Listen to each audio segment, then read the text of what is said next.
దేవుని నామమునకు మహిమ కలుగునుగా.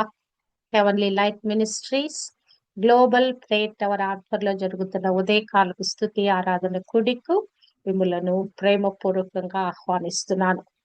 క్రీస్తు ప్రభు సిలువలో పడిన పాటలను, ఆయన సిలువలో చేస్తున్న బలియాగంలో, మరి పాత నిబంధన గ్రంథంలో రాయబడిన ప్రవచనాల నెరవేర్పును ఆ శిలువ శ్రమలలో, ఆ శిలువ మరణములో, ఆ శిలువ బలియాగంలో నెరవేరుస్తున్నట్లుగా మనం చూడగలము. ప్రభువు గురించి రాయబడిన అసలు ఆ మాటలు ఎంత తూచా తప్పకుండా అక్యురేట్ గా ఆ శిలువలో నెరవేర్చబడినయో.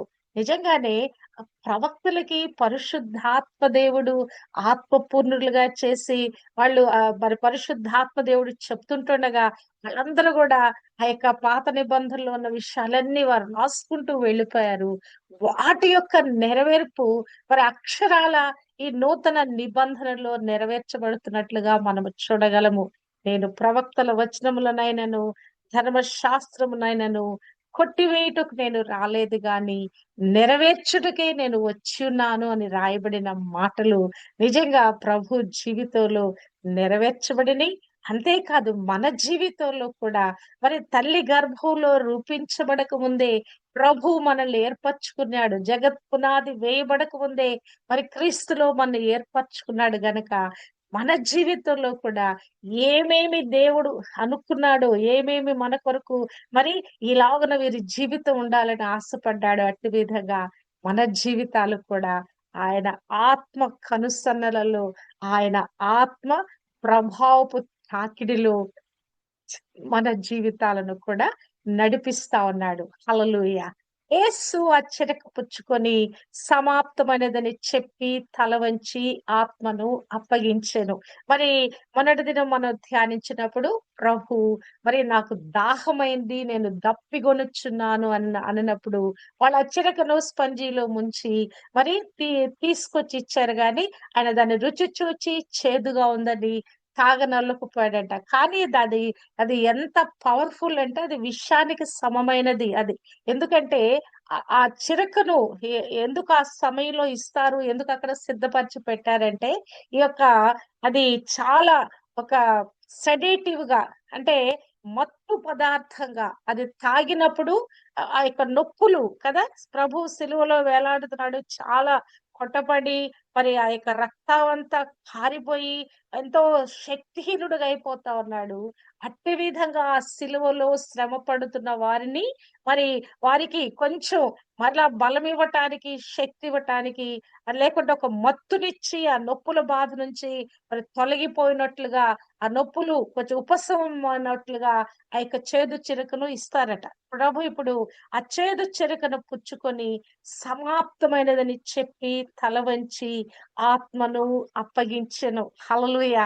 ఈ యొక్క సువార్తికులు రాసినటువంటి ఈ యొక్క మాటలు, ఒక్కొక్క సువార్తికుడు దీనిని మరి ఆ జరిగిన సంఘటనలు వాస్తవంగా అక్కడ ప్రభు మరి ఆ సిలువలో వేలాడుతున్నప్పుడు ఆ జరిగిన సంఘటనలను వారి పరిశుద్ధాత్మ ప్రేరేపణతో, వారికున్న అవగాహనతో మరి రాశారు. కానీ అన్ని కూడా రిలేటెడ్ గా, అన్ని కూడా మరి రాయబడిన ఆ మాటలన్నీ కూడా ఆ సందర్భానికి తగినట్లుగా ఖచ్చితంగా అవి మరి నెరవేర్చబడిన వారి మాటల్లో, వారి విధానంలో రాసినట్లుగా మనము చూడగలము.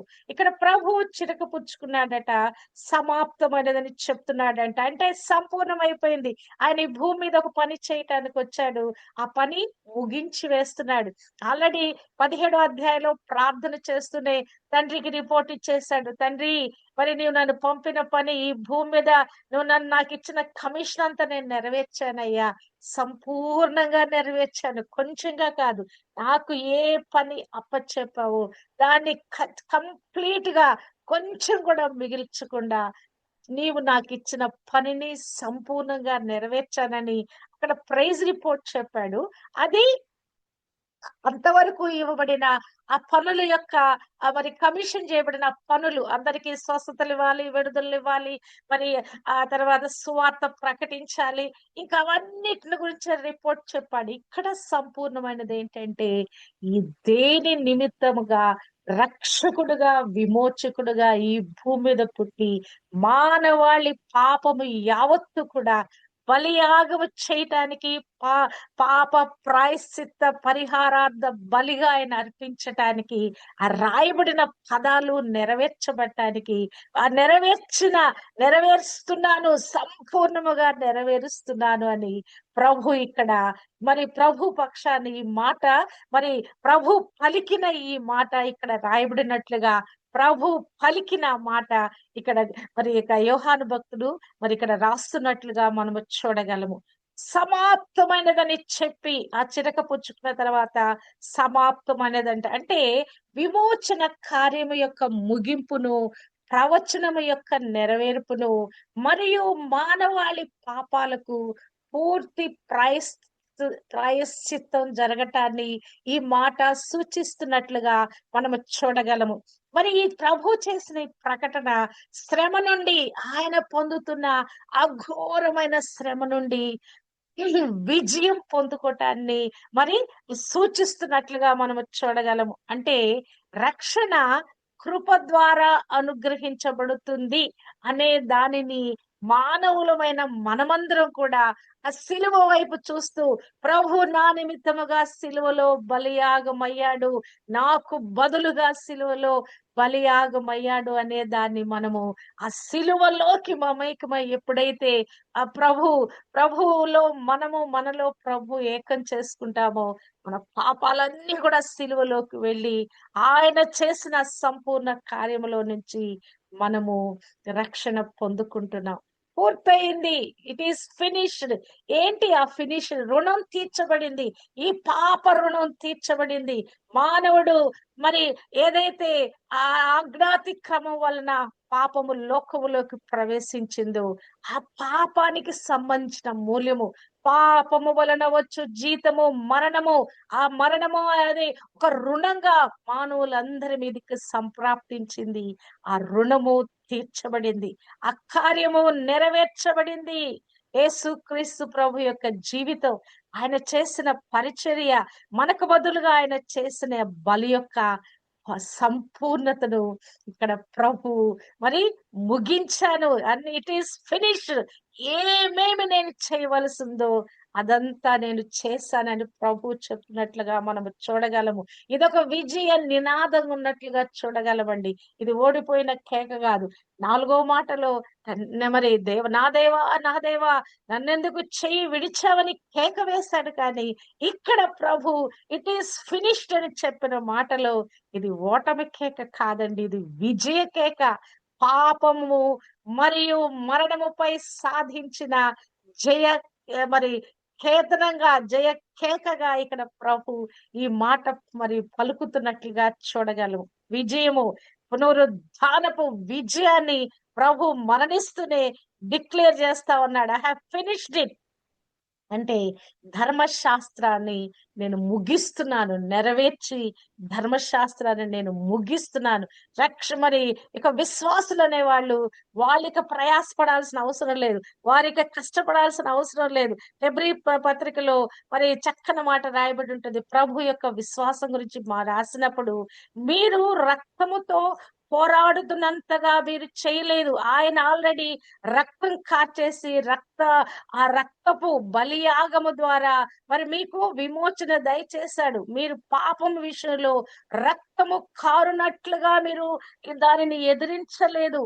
హెబ్రీలకు రాసిన పత్రిక 12:3-4లో చూచినట్లయితే మీరు అలసట పడకయు మీ ప్రాణములు విసుకయు ఉండునట్లు పాపాత్ములు తనకు వ్యతిరేకముగా చేసిన తిరస్కారం అంతయు ఓర్చుకొనిన ఆయనను తలంచుకొనుడి.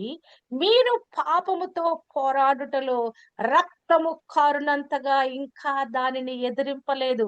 పాపాన్ని సాతానని మనము రక్తము కార్చి ఎదిరించలేదండి. మనకు బదులుగా ప్రభు పాపాత్ములు తనకు వ్యతిరేకంగా చేసిన తిరస్కారం అంతా ఆయన ఓర్చుకున్నాడు. నీకు నాకు ఉచితమైన రక్షణ అనుగ్రహించటానికి, స్వేచ్ఛగా ఇదను మనము జీవించటానికి హల్లెలూయా! ఆ సిలువలో ప్రభు చేసినటువంటి ఆ బలియాగంలో అది సంపూర్ణం చేయబడిందండి. ఆ పాప ప్రాయశ్చిత్త బలి సంపూర్ణం చేయబడింది. బలులు అర్పిస్తా ఉన్నారు యాజకులు. ప్రతి ఒక్కరి పాపాల కొరకు మరి యొక్క బలి అర్పిస్తా ఉన్నారు. వివిధ రకాలైన బలులు అర్పిస్తున్నారు. మరి సంవత్సరానికి ఒకసారి అందరి విమోచన నిమిత్తం బలులు అర్పిస్తా ఉన్నాడు. అంతేకాదు తన సొంత పాపముల కొరకు కూడా ప్రధాన యాజకుడు ముందుగా ఆ యొక్క బలి అర్పించుకొని తర్వాత మానవాళి కొరకు పాప క్షమాపణ కొరకైన ఆ ప్రార్థనలు ఆ రక్తము తీసుకుని వెళ్ళి అతి పరిశుద్ధ స్థలములోకి వెళ్ళి మరి ఆయన మరి ఆ పాప ప్రాయశ్చిత్తపు ఆ యొక్క క్రతువంతా ఆయన చేస్తూ వచ్చాడు. కానీ ఇక్కడ ప్రభు ఇట్ ఈస్ ఫినిష్డ్. ఆయన చేయవలసిన పని ఆయన చేసేసాడు. హల్లెలూయా! ప్రవచనాత్మకమైన లేఖనాన్ని ఆయన నెరవేరుస్తూ అన్ని కూడా మరి ఆయన కనుసన్నల్లోనే జరుగుతున్నాయి. కాపోతే రావడం వారికి అటు విధంగా శిక్షించబడాలని ఆయన పడ్డాడే కానీ ఎవ్రీథింగ్ ఆయన యొక్క ఉద్దేశంలో కదా! ఆయన సృష్టికర్త. మరి సృష్టికర్త మానవాళి నిమిత్తముగా ఆయన బలియాగం అవ్వటానికి వచ్చాడు. ఎవ్రీథింగ్ ఆయన కనుసన్నలలో, ఆయన ఉద్దేశములో, ఆయన చిత్తములో నెరవేర్చబడుతున్నట్లుగా మనము చూడగలము. ఇక్కడ మనము చూచినట్లయితే ప్రభువు కేవలము బాధపడుతున్న బాధికుడే కాదు గాని, తన త్యాగములో ఒక చురుకైన పాత్రను పోషిస్తూ ఇష్టపూర్వకంగా తన యొక్క ఆత్మను అప్పగించాడని ఇక్కడ యోహాను నొక్కి చెప్తున్నట్లుగా మనము చూడగలము. అంటే మానవుడు దేవునితో సమాధాన పడటానికి అవసరమైనటువంటి విషయాలన్నీ పూర్తి అయి పూర్తి అయ్యాయి. It is finished. సంపూర్ణమయ్యాయని నొక్కి చెప్తూ విశ్వాసులు తమ సొంత యోగ్యతలపై కాకుండా పూర్తయిన కార్యముపై నమ్మకము ఉంచమని ఆహ్వానిస్తుంది ఈ మాట. It is finished. మరి ఆయన చెప్పి తల వంచి ఆత్మను అప్పగించటం అంటే ఏంటంటే మనం ఇంకేమీ ప్రయాసపడాల్సిన అవసరం లేదు. రక్తం కారేంతగా ఈ రక్షణ పొందుకోవటానికి మనం ప్రయాసపడాల్సిన అవసరం ఏమి లేదు గాని మరి ప్రభువు ఆయన చేసిన బలియాగ కార్యక్రమాన్ని బట్టి మనము కేవలము నమ్మకం ఉంచుట ద్వారా మరి మరి ఆ యొక్క రక్షణను ఉచితమైన రక్షణను మనం పొందుకుంటా ఉన్నాం. నిజంగా ఈ రక్షణ పొందుకోవటం అనేది ఎంత ఆశ్చర్యకరమైన కార్యంగా అసలు ఆ దొంగ విషయంలో జరిగిన నిజంగా అసలు అది ఎంత అద్భుతం అనిపిస్తదంటే అతని నోటి వెంట ఆ మాట రావటము, నన్ను జ్ఞాపకం చేసుకో అయ్యా అని అంటము. కనీసం అక్కడ అతను పాప క్షమాపణ ప్రార్థన కూడా చేయలే. కాకపోతే ఒక స్టేట్మెంట్ ఇచ్చాడు. ఇది మనకు తగినదే. మనం చేసిన పొరపాటుకి ఈ శిక్ష మనం అనుభవిస్తున్నామని రెండో దొంగతో మాట్లాడుతున్నాడు. ఈ శిక్ష మనం పొందుకోవటం న్యాయమే. కానీ ఆయన ఏ తప్పిదం చేయలేదని అతను గ్రహించిన వాడై నా తప్పిదముల కొరకు ఆయన సిలువలో బలియాగమవుతున్నాడని గ్రహింపులో తండ్రి వీరేమి చేయుచున్నారు, వీరెరుగురు గనక వీరిని క్షమించుము అని చేసిన ప్రార్థన యొక్క కేక అతని హృదయాన్ని కంప్లీట్ గా మార్చివేసిందండి. యేసు నీ రాజ్యంలోకి వచ్చినప్పుడు నన్ను చేర్చుకో. హల్లెలూయా! అంటే ప్రార్థన, విశ్వాసపు వేడుకోలు అతనిని అంతవరకు అతను చేసిన ఘోర నేర పాపాలన్నీ కూడా అలా క్షమించి వేసిందండి. హల్లెలూయా! కదా ఈ రోజుల్లో కూడా అనేక మంది సాక్ష్యాలు చెప్తారు. మేమంత ఘోరమైన నేరము చేసిన వాళ్ళము, ఇన్ని సంవత్సరాలు జైలులో ఉన్నాము కదా, ఇట్టి విధమైన ప్రవృత్తి కలిగిన వారం మేము. మమ్ములను ప్రభు రక్షించుకున్నాడు. కేవలము ఎలా రక్షణ దొరికింది? విశ్వసించారు. ప్రభు చేసిన ఈ యొక్క సిలువలో చేసిన బలియాగములో విశ్వసించారు. హల్లెలూయా! ఉచితమైన రక్షణ పొందుకున్నారు. హల్లెలూయా! హల్లెలూయా! ప్రభు ఇప్పుడు చెప్తున్న ఈ మాటలలో సమస్తము సంపూర్ణమైన యేసు తన యొక్క ఈ గొప్ప సిలువ త్యాగముతో కూడిన ఈ పనిని సంపూర్ణమైన గ్రహించిన వాడై, ఆ పనిని ముగించిన వాడై, తన ఆత్మను, ప్రాణాన్ని అర్పిస్తున్నట్లుగా మనము చూడగలము. అంటే ప్రభువు ఎంతో వేదన ఎప్పటినుంచో అసలు ఆ ప్రసవ వేదన ఆయన పడుతూనే ఉన్నాడు. ఈ కార్యం ముగించటానికి ప్రభు ఆ వేదన పడుతూ, పడుతూ వస్తూనే ఉన్నాడు. లూకాసు వార్త 12:50లో చూచినట్లయితే, అయితే నేను పొందవలసిన బాప్తిస్మం ఉన్నది. అది నెరవేరు వరకు నేనెంతో ఇబ్బంది పడుచున్నాను. ఆయన ఎప్పటినుంచో ఈ కార్యము నెరవేర్చడానికి ఎప్పటినుంచో ఆయన సిద్ధపడతా ఉన్నాడు. నేను పొందవలసిన బాప్తిస్మము కదా! నీళ్ళలో మునిగి తేలుట ద్వారా మనకేదో సింపుల్ బాప్తిస్మం అయిపోతుంది. రక్తములో పోరాడేటువంటి ఆ బాప్తిస్మ అనుభవంలోకి ప్రభువు వెళ్ళబోతున్నాడని, అది నెరవేరు వరకు నేను ఎంతో ఇబ్బంది పడుచున్నాను. హల్లెలూయా! హల్లెలూయా! ఒక సంపూర్ణమైన సమయము. ఆ సమయం అంటే ఏంటంటే గనక, యేసు నిజంగా దేవుని ఉగ్రతకు మరియు పాపముపై తీర్పుకు లక్ష్యముగా మారిన సమయము. పాపమెరిగిన ఆయన పాపముగా చేయబడుట, ఆయన యందు మనమందరము కూడా దేవుని నీతి స్వరూపులమగునట్లుగా మన నిమిత్తము ప్రభువే పాపంగా మారిపోయాడండి ఆ సమయంలో. హల్లెలూయా! కొరింథీయులకు రాసిన 2వ పత్రిక 5:21లో చూస్తే, పాపమెరుగని ఆయన మన కొరకు పాపముగా చేయబడెను. పాపముగా చేయబడ్డాడట. పాపిగా చేయబడలా. అక్కడ అసల ఆ రాసిన మాటలు నిజంగా బైబిల్ గ్రంథంలో అసలు ఆ వచనాలు, ఒక్కొక్క వచనము దాన్ని మనము విడమర్చి అర్థం చేసుకొని దాన్ని గనుక అన్వయించుకుంటే, ఆ మాటలు, ఆ పదాలు, రాయబడిన పదాలు, ప్రభు అక్కడ పాపిగా చేయబడలేదండి. పాపంగా చేయబడ్డాడు. దేవుని నీతి అగునట్లు పాపమెరుగని ఆయనను మన కోసము పాపముగా చేసెను. ఆయనే కంప్లీట్ గా పాపంగా మారిపోయాడు. ఆ శిలువలో వేలాడుతున్న యేసు పాపంగా మారిపోయి మనకు పాప ప్రాయశ్చిత్తాన్ని, అంటే ఒక దోషం అనేదంతా కూడా న్యాయస్థానములో ఒక వ్యక్తి నిర్దోషిగా మార్చబడటానికి, మరి ఆ యొక్క మరి ఆ యొక్క దోషం అంతా కూడా క్షమించబడిన తర్వాత, మరి ఇక ఇతను నిర్దోషి లేకుంటే అది రుజువు చేసినప్పుడు, ఆ చాలా వాదనలు, ప్రతివాదనలు అన్ని జరిగిన తర్వాత ఆఖరికి ఒక వ్యక్తిని నిర్దోషిగాని మరి ఎప్పుడు తీరుస్తారు? అంత కూడా మరి ఆ యొక్క చాలా మరి ఎన్నో అడ్జైన్మెంట్స్ ఉంటాయి. రకరకాలుగా మరి వాదనలు ఉంటాయి. అవన్నీ తర్వాత ఒక వ్యక్తికి తీర్పు తీర్చేటప్పుడు ఇతను నేరస్తులని గాని, నిర్దోషిని గాని ప్రకటిస్తాడు. కానీ ప్రభు ఇక్కడ చెప్తున్న ఈ మాట, వీడ్కోలు మాట, సమాప్తమైనదని చెప్తున్న మాట, ఈ భూమి మీద నేను దేని నిమిత్తం వచ్చానో అది నెరవేర్చున్నానని చెప్పటంలో, నన్ను గురించి అన్యాయమైన తీర్పు తీర్చబడింది గాని మానవాళి యావత్తును నిర్దోషులుగా చేయటానికి ఈ కార్యము నేను చేసి ముగించాను. పాపం వలన వచ్చు మరణము, మా పాపం వలన వచ్చు జీతము మరణమనే పలకబడిన మరణ శాసనము నుంచి విడిపించటానికి, ప్రతి ఒక్కరిని నిర్దోషులుగా చేయటానికి, అతిక్రమములు, పాపములు, దుర్మార్గంతో నిండిన ఈ మానవాళిని పాపరహితులుగా చేయటానికి ఆయన ఇట్ ఈస్ ఫినిష్డ్ అని రాసిన మరి పలికినట్లుగా మనము చూడగలము.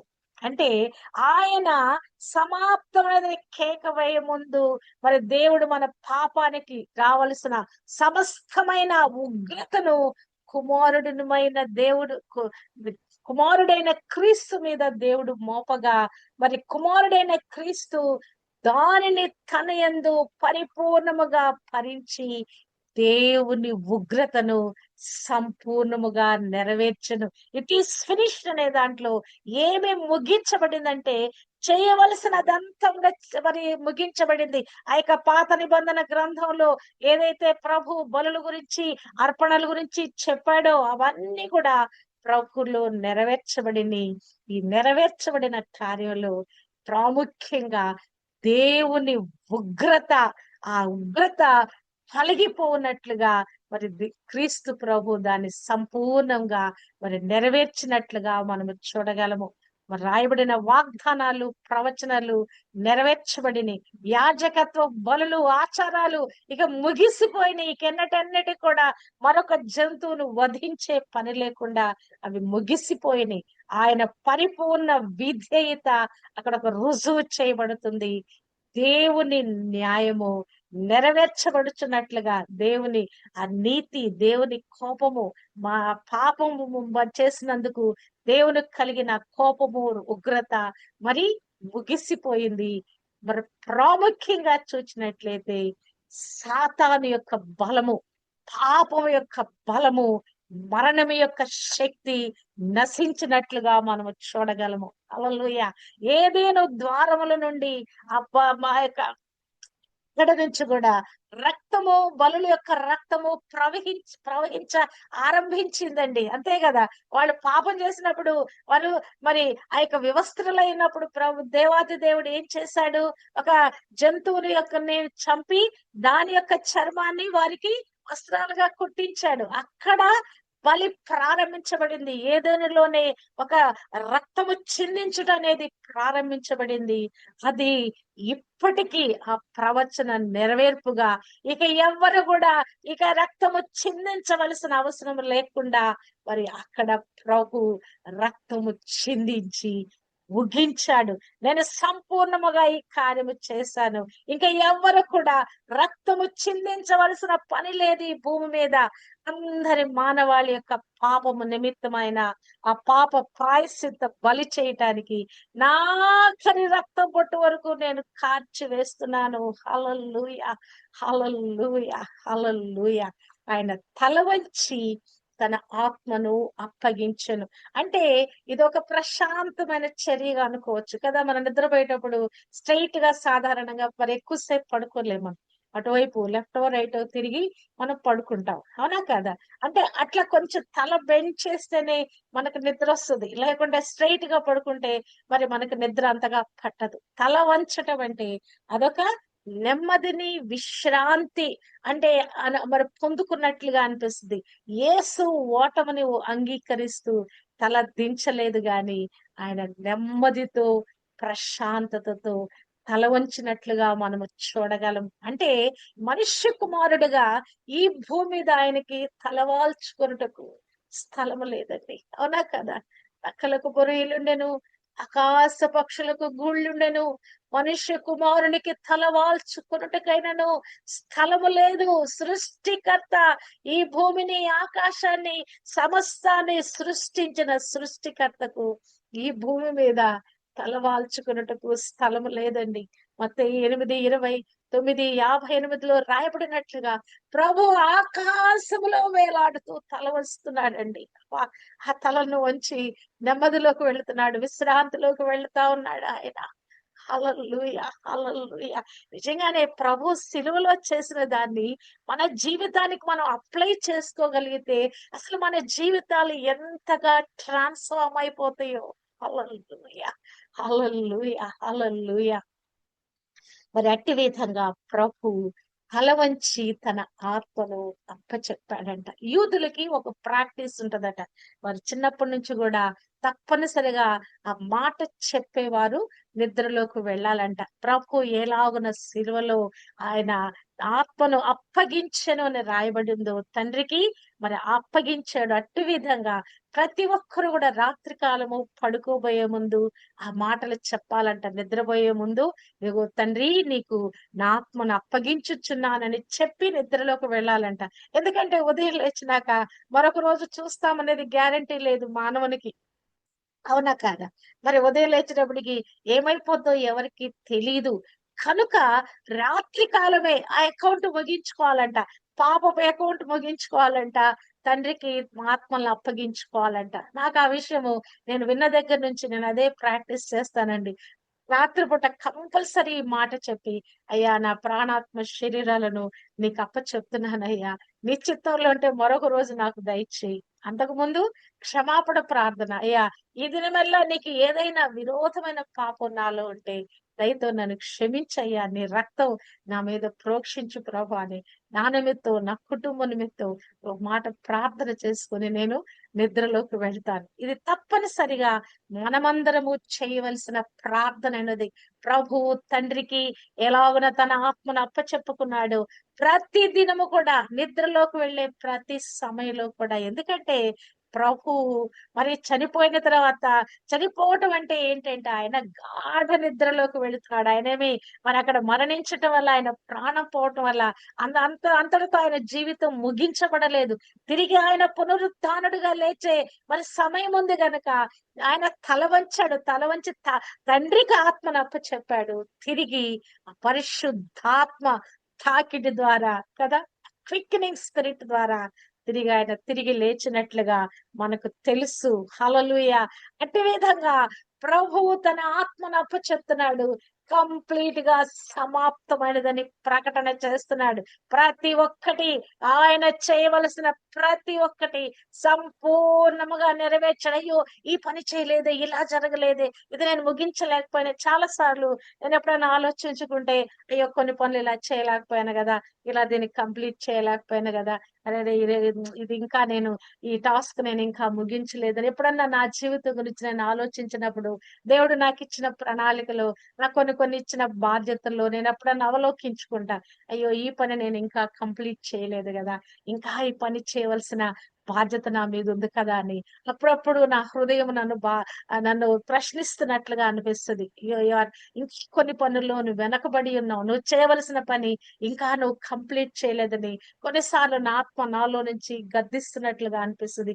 నాకు కొన్ని పనులు దేవుడు ఇంకా కొన్ని, నాకు ఇచ్చిన విజన్ లో ఇంకా కొన్ని పనులు మిగిలిపోయినాయండి. ఒక పుస్తకం రాసే పని ఒకటి నాకు మిగిలిపోయింది.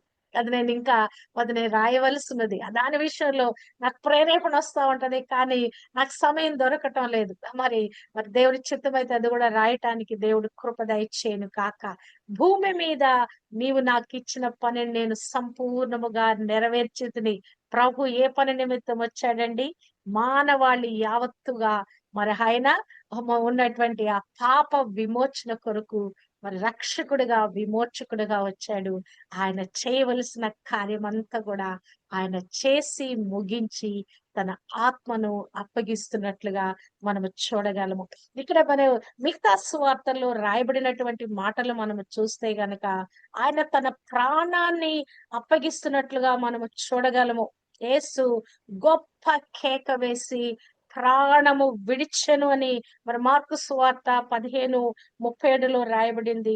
మరి మత్తయి సువార్తికుడు కూడా 27:50లో యేసు మరలా బిగ్గరగా కేక వేసి ప్రాణము విడిచెను అని రాసెను. 23:46 లూకా సువార్తలో అప్పుడు యేసు గొప్ప శబ్దముతో కేక వేసి, తండ్రి నీ చేతికి నా ఆత్మను అప్పగించుకొనుచున్నాను అనెను. ఆయన ఈలాగు చెప్పి ప్రాణము విడిచెను. ఇక్కడేమో తల వంచి ఆత్మను అప్పగించుకొనుచున్నాను అని యోహాను సువార్తికుడు రాశాడు. కానీ ఇక్కడ మిగతా సువార్తికులు రాసిన మాటలు చూస్తే మరి యేసు గొప్ప కేక వేసి మరలా తండ్రి అని సంబోధిస్తూ తన ఆత్మను అప్పగిస్తున్నట్లుగా మనము చూడగలము. తండ్రి అని పాప క్షమాపణ ప్రార్థన చేశాడు. ఇక్కడ తండ్రి అని తన ఆత్మను అప్పగించుకుంటున్నట్లుగా మనము చూడగలము. నిజంగా మరి తండ్రి అనే పదము అసలు ప్రభు నోటిలో ఎల్లప్పుడూ ఆ నాలుక మీద తండ్రి అనే పదం తప్పితే ఇంకొకటి మనం వినవండి. అవునా కదా? మన నాలుకల మీద ఏమో యేసు యేసు యేసు అనే పదం మన నాలుకల్లో ఉంటది. అలాగున తండ్రి యొక్క నామము, తండ్రి అనే పదము, తండ్రితో ఉన్న కనెక్షన్ ఎల్లప్పుడూ కూడా చనిపోయే ఆ ఆఖరి గడిలో కూడా తండ్రి అనేటువంటి ఆ యొక్క అనుబంధంలో మాట్లాడుతున్నాడండి. హల్లెలూయా. నిజంగా అసలు ఈ కనెక్టివిటీ అనేది ప్రాణము పోతున్నప్పుడు కూడా ప్రభు ఆ కనెక్టివిటీ కలిగిన వాడే గొప్ప శబ్దం వేస్తూ, తండ్రి నీ చేతికి నా ఆత్మను అప్పగించుకొనుచున్నాను ఆయన ఈలాగు చెప్పి ప్రాణము విడిచెను. ప్రాణము విడిచే ఆ గడియలో, ఆ క్షణములో ప్రభు తండ్రి అనేటువంటి ఆ మాట సంబోధించి ఇక్కడ చనిపోతున్నట్లుగా, ప్రాణాన్ని వేస్తున్నట్లుగా మనము చూడగలము. ఈ కుమారులు విడదీయని అనుబంధంలో ఉన్నారు. ఇలాగున మరణములో కూడా తండ్రిని స్మరించుకుంటూ, తండ్రికి తన ఆత్మను మరి అప్పచెప్తూ ప్రాణాన్ని విడిచినట్లుగా మనము చూడగలము. దేవుడు క్రీస్తు ప్రభుని నమ్ముకున్న ప్రతి ఒక్కరికి కూడా ఆఖరి గడియలలో ఈ కృప దయచేయును గాక. రాత్రిపూట నిద్రపోయే ముందే మన ఆత్మను అప్పగించుకొనుట కాదు గాని, మన మరణ సమయంలో ఈ కృప తండ్రికి మన ఆత్మలను అప్పగించుకునే ఆ కృప దేవుడు మనందరికీ అనుగ్రహింప చేయును గాక. ప్రభు ఎలాగున ఈ భూమి మీద ఒక కార్యము, ఈ విమోచన, రక్షణ విమోచన కార్యం చేయటానికి వచ్చి దాన్ని చేసి ముగించాడు. సంపూర్ణముగా నెరవేర్చాడు. మనము కూడా మన జీవితాల్లో మనకేమేమి బాధ్యతలు ఇవ్వబడినయో వాటినన్నిటినీ సంపూర్ణముగా నెరవేర్చి ఈ యొక్క ప్రైజ్ రిపోర్ట్ ఇచ్చి మనము కూడా ప్రభువలే తండ్రికి మన ఆత్మలను అప్పగించి ఆయన సన్నిధికి ఎగుదుము గాక. అట్టి కృప దేవుడు మనందరికీ అనుగ్రహింప చేయును గాక. ఆమేన్.